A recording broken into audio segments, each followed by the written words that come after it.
Hey guys, and welcome back to chapter 24 of Caraval. This way. Julian tugged her toward a corridor lined in bricks and lit with glowing spiderwebs. No, Scarlet urged him left. I used a path with stones. She didn't recall the walls being speckled with radiant rocks as well, but she'd not really been paying attention to that. Behind them, the crush of boots was getting louder. Julian scowled, but followed her. His elbow brushed hers as the tunnel walls grew narrower and knobby stones dug into both their sides. Why didn't you tell me your father was here? I was going to tell you, but... Julian's hand clamped over Scarlet's mouth, salt and dirt pressed against her lips as he whispered, "Shh." He grabbed one of the glowing stones dotting the wall, twisted it like a doorknob, and pulled her into a darkened nowhere. The walls hugging Scarlet's back were like ice, moist and cold. She could feel them soaking through her thin dress while she tried to remember how to breathe. Anise and lavender and something akin to rotted plums were replacing Julian's cool scent, moving like smoke under the odd door he'd just pulled her through. "I'll keep you safe," Julian whispered.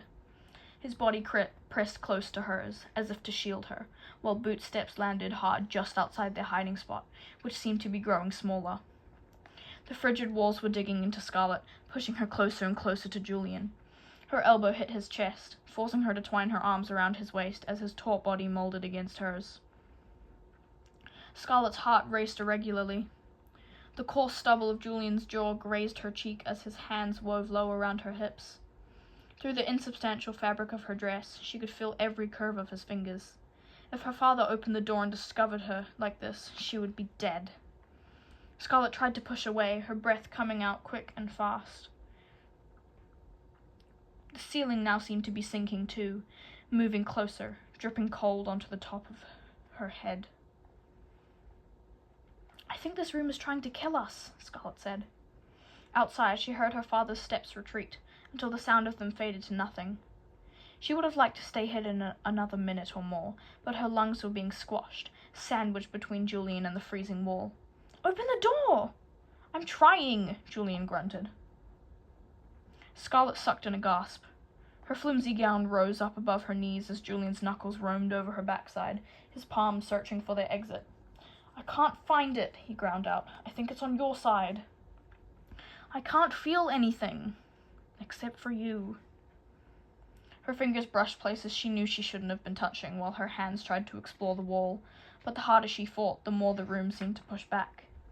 Like the ocean off the island. The more Scarlet had kicked against it, the more frightened she had been, the more the waters had punished her. Maybe that was it.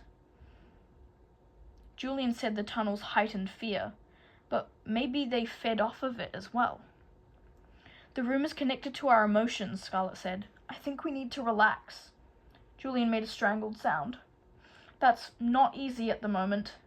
His lips were in her hair, and his hands were just below her hips, clinging to her curves.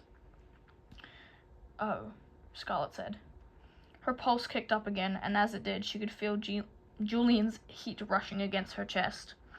A week ago, she could have never relaxed in this situation. Even now it was difficult, but despite his lies, somehow she knew that she was safe with him. He'd never hurt her. He forced herself to take a calming breath, and as she did, the wall stopped moving. Another breath. The room grew slightly bigger. Outside, there was still no sounds of her father. No footsteps. No breathing. None of his noxious stench. A moment later, the walls against her back were warmer, a bright contrast to the now damp parts of her dress. As the room expanded, she could feel Julian relax as well. Most of Scarlet's body still touched his, but not so closely as before. His chest moved in rhythm with hers, slow and even as the walls continued to scale back. With every breath they took, the chamber heated. Soon they were tiny pinpricks of light, dotting the ceiling like dust from the moon and illuminating a glowing knob above Scarlet's right hand. "Wait," Julian warned, but Scarlet already opened the door. The minute she did, the room disappeared. Before and behind them, a low passageway stretched out, embedded with broken seashells that glowed like the stones had, the ground covered by a trail of petal-pink sand. Julian cursed. I hate this tunnel.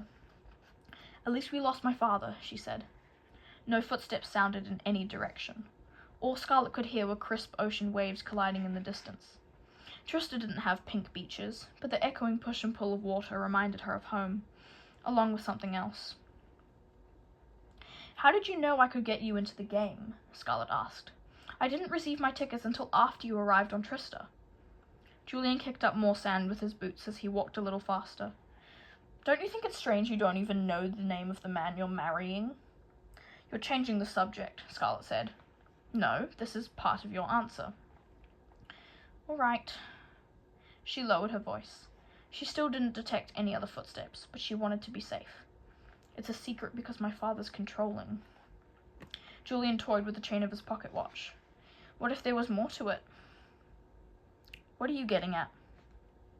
I think your father may have actually been trying to protect you. Before you get upset, just hear me out. He rushed on. I'm not saying your father is good. From what I've seen, I'd call him a dirty bastard, but I can understand his reasons to be secretive. Go on, Scarlet said tightly. Julian explained what Scarlet already knew about Legend and her grandmother, Annalise, though Julian's version of the story was different from her grandmother's. In his tale, Legend started out with more talent and far more innocence. All he cared about was Annalise. She was the entire reason he transformed into Legend. It had nothing to do with a desire for fame. Then, before his first performance, he found her in the arms of another, wealthier man, whom she'd planned to marry all along. After that, Legend went a little mad. He vowed to destroy Annalise by hurting her family the way she'd wounded him. Since Annalise crushed his heart, Legend swore he would do the same to any daughters or granddaughters unfortunate enough to be a part of her line. He would ruin their chances at having happy marriages or finding love, and if they went mad in the process, even better.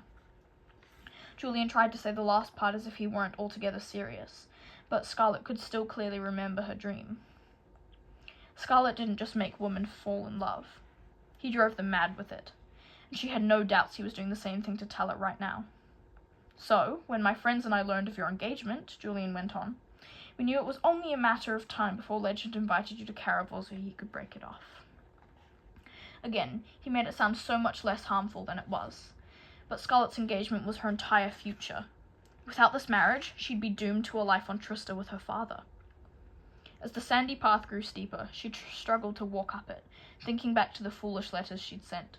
She'd never signed her full name until the very last one, when she'd written about her wedding, the one Legend had chosen to respond to.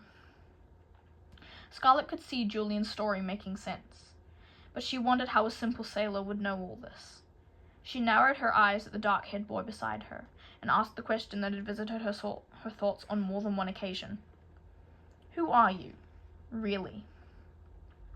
Let's just say my family is well connected. Julian flashed a smile that might have looked charming to some, yet Scarlet could see there was nothing remotely happy about it. She recalled the gossip she'd overheard in her dream. Julian's family had turned his sister away after learning of her illicit relationship with Legend. From what Scarlet knew of Julian, she couldn't imagine him to be so judgmental, but he must have felt the guilt all the same. It was an emotion Scarlet was far too familiar with. For several beats they walked in silence, until she finally gained the courage to say, It's not your fault, you know, what happened to your sister. For a fragile moment, as thin and long as a stretched-out spiderweb, there was only the waves in the distance, and the crush of Julian's boots in the sand. Then, so you don't blame yourself when your father beats your sister? His words were whisper-soft, but Scarlet felt each one acutely, reminding her of every time she'd failed Teller. Julian stopped walking and slowly turned to face her. His steady gaze was even softer than his voice. It reached out to the broken parts of her like a caress, the type of touch that moves through damaged flesh, past fractured bones and into a person's wounded soul. Scarlet felt her blood go hot as he watched her. She could have been wearing a dress that covered every inch of her skin, and she would still have felt exposed to Julian's eyes. It was as if all of her shame, her guilt, the awful secret memories she tried to bury, were laid bare for him to see. Your father is the one to blame, he said, You have done nothing wrong. You don't know that, Scarlet argued. Whenever my father hurts my sister, it is because I have done something wrong, because I failed. Help! A scream tore through their conversation like a gust of wind. Please! A familiar shriek followed. Tella?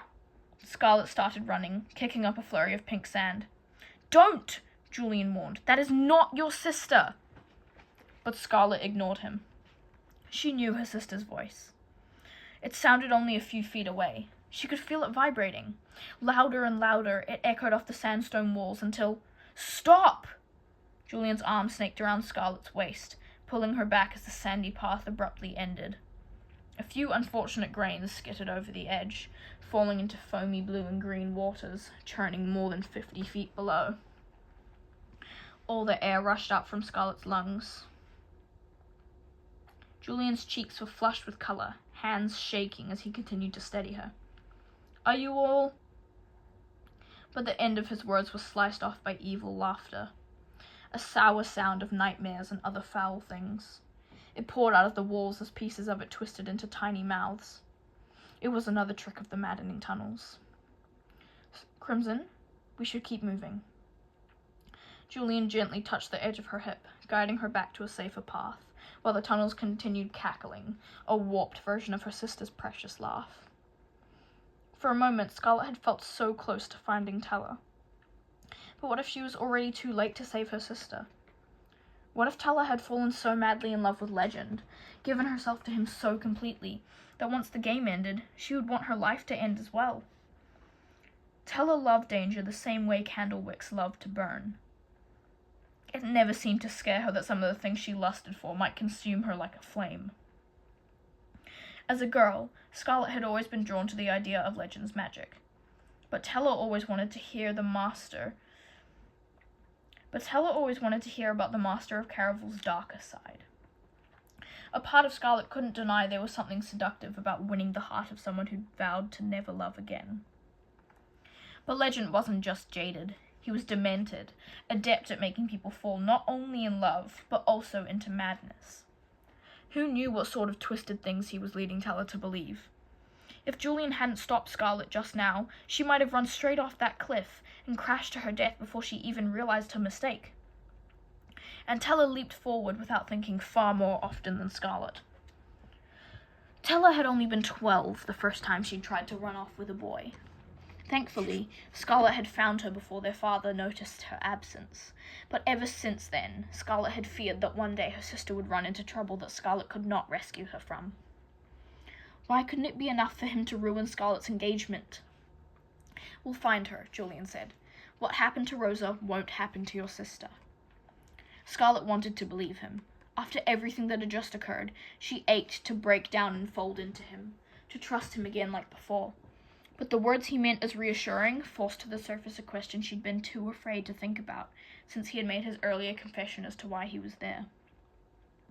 She peeled away from Julian's hand, forcing herself to create distance. Did you know, when you brought us to Caraval, that Legend would take Tella the way he took your sister? Julian hesitated. I knew there was a chance. In other words, yes. How much of a chance? Scarlet choked out. Julian's caramel eyes filled with something like regret.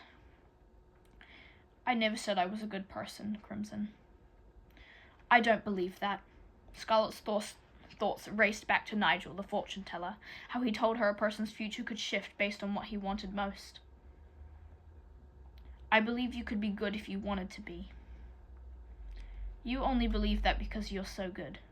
Decent people like you always believe other people can be virtuous. But I'm not. He cut off. Something painful crossed his face. I knew what would happen when I brought you and your sister here. I didn't know Legend would kidnap Tella, but I knew that he would take one of you.